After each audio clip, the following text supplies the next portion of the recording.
자, 저 주의를 보면 자 2022년도 재보궐선거의 공천 과정 그리고 2024년 이원모 비서관의 공천 관련된 이 내용에 자 김건희 여사가 개입했다는 게 여러 정언을 통해서 나오지 않습니까? 신규 변호사 일단 이 문제는 기정사실로 받아들여야 되는 거 아닙니까?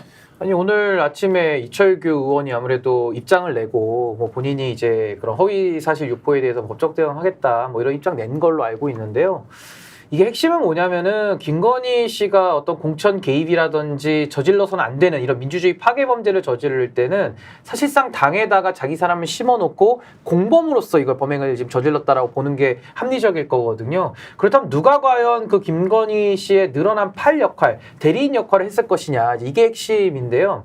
왜 이철규 의원이 의심을 받고 있어서 오늘 이철규 의원이 입장까지 냈느냐를 좀 살펴보면 최초에 윤석열 정권 등장했을 때 윤핵관이라고 하는 핵심 의원이 4명 있었습니다. 그게 누구냐면 윤한홍, 권성동, 장제원, 이철규 이게 4명이었거든요. 근데 지금 권성동 의원은 제일 먼저 나가 떨어졌고 그 다음에 이제 장제원 의원도 최근에 들어서 이제 좀 잠잠해졌고요. 뭐 윤한홍 의원은 뭐 그 이후에 존재감을 많이 드러내지는 않았던 것 같고 유독 이철규 의원만이 사실은 강서보궐선거 패배 당시에 국민의힘에서 사무총장으로서 당시 선거 패배에 직접적인 책임을 당대표 다음으로 져야 되는 사람인데 이분이 사표를 쓰고 18일 만에 인재영입 위원장으로 부활을 합니다. 그게 기가 막히다. 도대체 윤석열 정부는 정부든 당이든 책임 정치가 무너졌냐 이런 비판을 많이 했었는데 갑자기 이분이 총선 앞두고는 공천관리위원으로 또 들어가요. 그러면서 공관위 안에서 정보를 입수하고 그걸 가지고 이제 용산과의 그런 메신저 역할을 지금 한 것으로 의심을 강하게 받고 있고 무엇보다 가장 명징한 증거가 비례대표 순번을 놓고 한동훈 당시 비대위원장하고 이철규 당시 공관위원이 공개적으로 충돌을 합니다. 그래서 그때 주기환이라는 대통령의 오랜 그 검찰 수사관 후배가 떨어지다 보니까 순위가 후보원이다 보니까 갑자기 윤석열 대통령이 아이씨 이러면서 그냥 들어와 이래가지고 민생특보라는 자리를 주고 지금은 또 어디 공공기관 가 있다라는 거 아닙니까? 유암코라고 하는 유암코에 지금 가 있는 거죠. 가서 뭐 엄청난 특혜를 그러니까 지금 이런 거를 봤을 때 이철규 의원이 공개적으로도 사실상 한동훈 비대위원장하고는 대척적인 역할을 했기 때문에 아마 암묵적으로 김건희 씨의 늘어난 팔 역할, 그러니까 대리인 역할을 했을 거라고 의심을 받고 있고 본인도 오늘 아침에 입장을 낸 걸로 알고 있습니다. 그러니까 의심을 이제 하는 것과 저 사람이 확실하게 역할을 했다는 것 제가 듣고 있는 국힘 의원들은 이철규 의원이 한 게 맞다.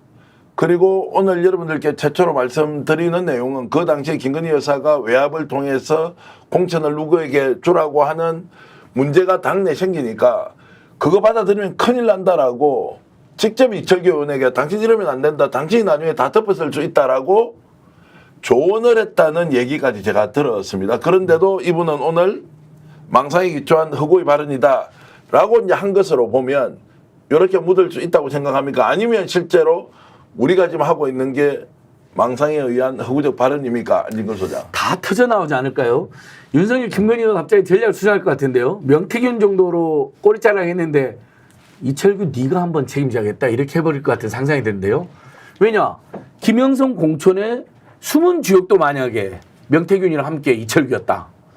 김대남 용인의 이혼모를 꽂는데도 사실 김대날 몰아내는데도 개입한 게 이철규와 김건희였다. 그러면 사실 지금 김건희 게이트로 지금 다 가는 거잖아요.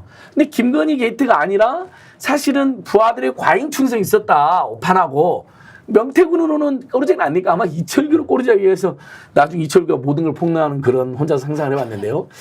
이철규 정도가 김건희 심부름꾼으로 나섰을 거라는 건 뭐 합리적인 추정이죠. 왜냐하면 명태균이 어떻게 혼자 다 합니까? 이름도 없는 사람인데 물론 뒤돌아보니까 대통령 취임식 때 윤기중 아버님 바로 뒤에 있는 걸 봐서 저희는 윤기중 아버님 뒷줄에 권오수 도이치모터 주가 조작범의 아들이 있어가지고 권오수 아들만 주목해서 봤는데 그 사이에 윤기중 아버님보다 더 사이에 명태균이 있는 거 보니까 명태균 역할도 상당히 했지만 명태균이라는 사람이 다 공천을 자주지는 하지 못했을 겁니다. 특정 지역에서 역할을 했겠죠. 그러니까 김건희 입장에서는 자기 손이 안 뻗치는 곳은 뭐 예를 들면 영남은 명태균이 있을 수 있고 호남 또 누구를 비선을 또 두고 전체적인 판은 또 윤핵관이라면 안 되겠죠. 김핵관을 내리꽂는 데는 이철규를 이렇게 악용했을 것 같거든요. 그래서 이것은 이철규가 지금 이번에 크게 부인하는 건 봐도 그 지금 김대남이 뭐라 그랬습니까? 내가 서울의 소리를 공작해가지고 서울의 소리가 내가 거짓말하는 걸 그대로 보도하게 해가지고 서울의 소리가 얼마나 허무맹랑한 보도를 하는 자인지 자기가 공작을 해서 성공한 거라고 이야기했잖아요. 그런 식으로. 그럼 이철규 입장에서는 맞다. 서울의 소리가 지금 김대남의 공작이 넘어간 거다. 일부의 가치가 없다고 해야 되는데 본인들의 역할, 김건희 역할이 드러날까 봐 김대남의 망상, 미친 사람의 망상으로 몰아가고 있어요. 그건 자기들 역할이 드러날 것 같아서 김대남으로 지금 꼬리를 잘라버리려고 하는 거거든요. 제가 이제 실제 듣기로는 국힘 내부에서는 지금 이 문제가 이제 절대로 그대로 듣고 갈 수 없다. 그러면 왜 그 당시에 주위에서는 이철규 의원에게 그렇게 하면 안 된다라는 조언을 한 사람이 있음에도 불구하고 이철규 의원은 적극적으로 나서서 용산의 요청을 받아들이고 이것을 당내에서 강제하려고 했느냐라는 이제 질문이 끊임없이 나오고 있습니다. 이게 혹시 내피셜로 추정이 가능하겠습니까, 권 대표님? 왜 이철규는 본인이 약점이 있는 것인지 아니면 본인이 정말 충성심 때문에 이렇게 한 것인지 왜 이런 위험한 행동을 그 당시에 당의 공식 기구가 아닌 비공식의 위치에서 이런 것들을 적극적으로 주도했느냐라는 질문이 나올 수밖에 없습니다. 아니 이철규 입장에서는 뭐 키미넷도 있겠지만 가장 실세가 김건희라고 확고한 판단을 했겠죠. 그래서 김건희의 지시를 따르기만 하면 뭐 미래도 보장되고 권력도 보장된다는 그 판단을 했을 것 같고요. 그 힘으로 지금까지 호가호위를 하고 권력을 행사한 것 아닌가. 그렇게 생각을 합니다. 저는 이제 한동훈이 좀 주목되는 상황이거든요. 한동훈은 계속 이제 총선 내내 자기들은 시스템 공천한다 이렇게 주장을 했단 말이죠. 근데 실질적으로 보면 이제 김건희 시스템이 작동된 거 아닙니까? 그래서 지금 이제 터져나온 여러 가지 그 폭로의 배후에 국힘당 내에 이제 뭐 친윤 세력, 친한 세력 이렇게 구별되는데 입장이 다르단 말이에요.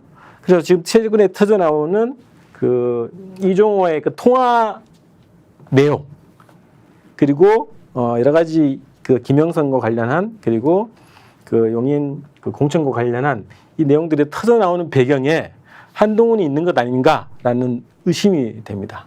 네.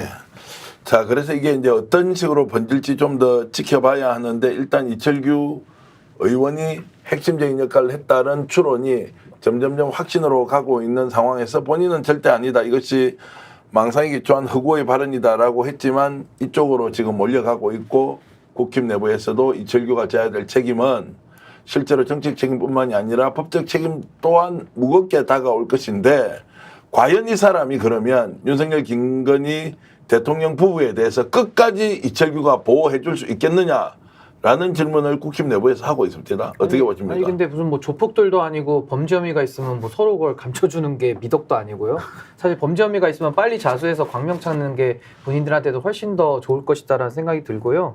지금 뭐 그 김대남 그 선임 행정관이죠. 이분이 이제 비서관 직무대리까지 하신 분인데 그 직무대리면 1급입니다. 그 비서관에 관한 직급이요. 근데 그런 사람에 대해서 망상이다라고 치부를 해버리면 어떤 논리적 해석이 가능하냐면 윤석열 정부는 망상 환자를 그럼 갖다가 비서관으로 쓰는 게 되거든요. 그러니까 이런 식으로 본인들의 정부에서 일했던 고위직의 비서관을 직무대리까지 했던 사람을 망상으로 몰아버리면은 이 정부 자체가 망상 정부가 되는 거기 때문에 좀 자기 모순에 빠지는 것 같고요. 이 허풍이다. 녹취록 나오면 지금 다 허풍이거든요. 이게 거의 공식 같아요. 무슨 녹취록도 나오면은 허풍이다. 또 허풍이다. 그 무슨 뭐 이 정부는 뭐 허풍쟁이들하고만 다 교류를 하는 허풍 정부 아니냐. 그러니까 망상 정부, 허풍 정부라는 비판을 또 받을 수밖에 없으니까 전 녹취록에 대해서 특별한 사정이 없으면은 위조 가능성 내지는 허풍이다라고 과장이다라고 그 신빙성을 부인하는 것은 국민들의 그 시각과는 매우 동떨어진 해석이다라는 것이고요. 이 녹취록을 들어보면 김대남 비서관 관련해서 녹취록을 들어보면 의문의 일패자가 있습니다. 그게 누구냐면 윤석열 대통령이에요.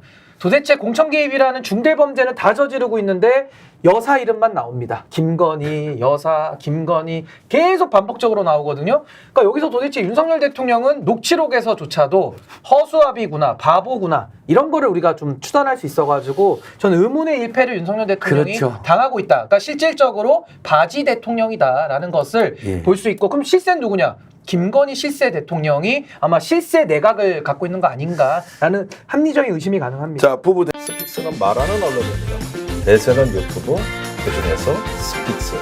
좋아요, 댓글, 구독, 알림 설정. 여러분이 저희를 사랑해 주시고 우리가 여러분을 사랑하는 4가지 방법입니다.